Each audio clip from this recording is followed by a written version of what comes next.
How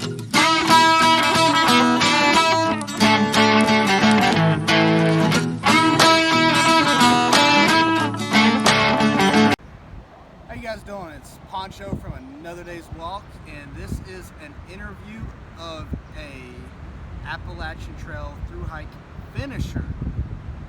So, you have now finished the Appalachian Trail. That is correct. What is your trail name? When did you start? And why did you start? So,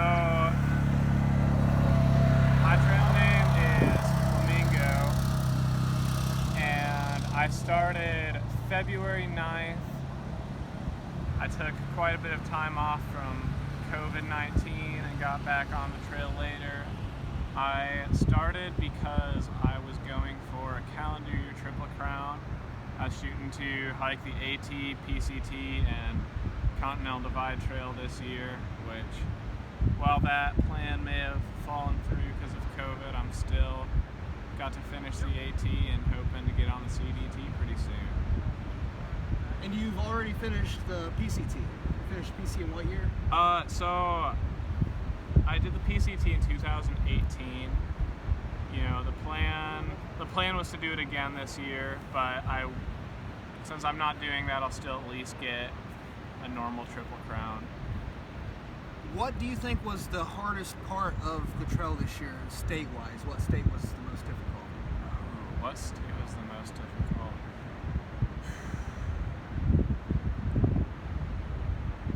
I think Maine was the hardest. It's just people hype up the whites and they hype up one thing after another, and then I'm someone who likes to hike fast and just keep going and push really hard, and you just can't do that in Maine. And I felt a lot closer to the end when I was in Connecticut with 1,500 miles in than when I had 200 miles to go. Miles were so much harder than anything I'd done yet. Well, let's go through, the ancient old sayings people say. Is Virginia flat? Virginia's not flat. It is a good time though, I will say that. Is Pennsylvania rocky? Yes. What state had the least amount of views that you kind of just had to put your head down and hike through?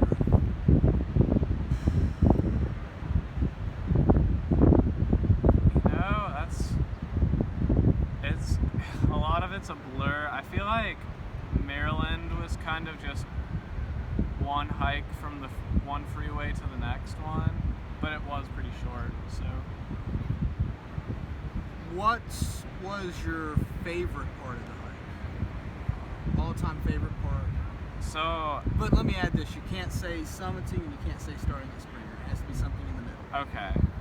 Make it easier. Yeah, that's pretty easy answer there with summiting, but. I've never heard anyone else say this, but I think New Jersey was my favorite state. Why? I guess you just get out of Pennsylvania and I tried really hard to just be super optimistic and be like, those rocks aren't that bad. But eventually, my shoes were getting torn up, and like everybody else, those little sharp rocks kind of got to me. So hitting New Jersey, all of a sudden the trail was just easy, and it wasn't Pennsylvania, and the views are really spectacular. And then on top of that, there's just all this deli hopping that you can do, and it doesn't get much better than that. And you got off because of COVID-19. Yeah. Why did you get off for COVID? What was going through your head? What made you make that decision halfway through your hike? So it was a really tough call for me. I don't think anyone wanted to get off the trail, and I don't think that the ATC made their suggestion based off of some guy who had already been on the trail for a month and had made it from Springer to Harper's Ferry. But there were a lot of flip-floppers that were just starting to get on the trail, and then there was also just some people were starting to follow me a little bit more, and it ultimately came down to what example am I setting for the going to be successful or not. A lot of people are interested in that, and I didn't want to encourage anyone to start their hike, even though I wasn't so worried about my impact on its own. What made you make the decision to get back on after getting off? For how many days did you get off? I was off for 42 days. Okay, what made you get back on? What kind of shined the light that it was good to go? So it's a little bit of a complicated story, but the place where I was staying, I was able to stay for about as long as I did, and my friend who was working there, he had a job, and that allowed me to stay with him. And ultimately, I was kind of left with this decision of, do I go back home and travel from one friend's house to the next and visit all sorts of people, because that's kind of the option that I had to get back home, or do I get back on the trail where I'm not going to see people and, I can get in and out of town and just be as responsible as possible. And people were off the trail long enough where I just kind of decided, okay, like, I don't have a necessarily great option either way, but I might as well do the one that I set out to do to begin with. And you are pretty ultra light in some senses. Well, pretty much in every Relatively, sense. yeah. What was your favorite piece of gear on the Appalachian Trail? What do you think came in handy the most? So, the obvious answer to that, my pink pants, like, that's why I'm called Flamingo. I love these things, like, bugs don't bite me through them, and, they work as a good, like, wind blocker, but they also kind of are flowy enough where I don't sweat too much in them. But I think my favorite piece of gear that I've had all time has got to be my puffy. It's a Montbell Plasma 1000, I believe is the name. Okay. So I got that sucker for the PCT, and it was kind of an impulse buy because it was pretty expensive, but what I love about that thing is it's next to nothing. It's like 4.5 ounces, and it's just as warm as many other puffies out there. And you pick it up and like feels like you're lifting a sheet of paper, and it just, I can think of so many times where I just like put that sucker on at the end of the day, and I'm just all cozied up, and yeah, just it don't get better than that. So you're hiking for a nonprofit.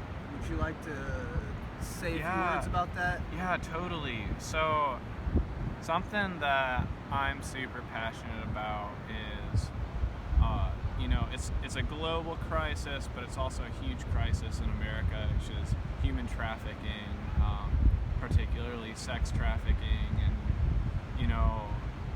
this year's been very interesting with human rights, and there's been a lot of different sorts of awarenesses and activism, and something that has really stuck out to me in the midst of everything is that slavery still exists in this country, and that there are people that don't have the freedom to just like over their bodies and like have to deal with being trafficked around, and like sometimes it's voluntary, but a lot of the time it isn't. You just don't know. So I'm partnered with an organization called Dressember, and it's a little bit odd because their kind of mission is to raise awareness by wearing dresses, which is not something that I do, but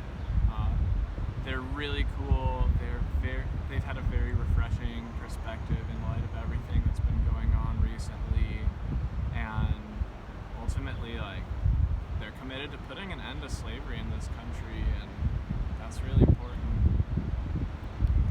Is there anything else you would like to add about your through hike, for any words of wisdom you'd like to give someone that might be preparing to through hike the Appalachian Trail, or just a little more facts about yourself before we go? would just say that,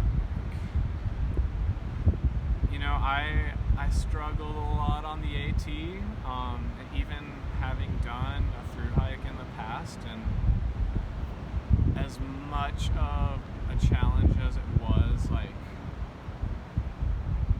I can't think of moving as fast as I ever have, like, when I was going up Katahdin. It was just like, even it is about the journey and not just the end goal, but, you know, really, like,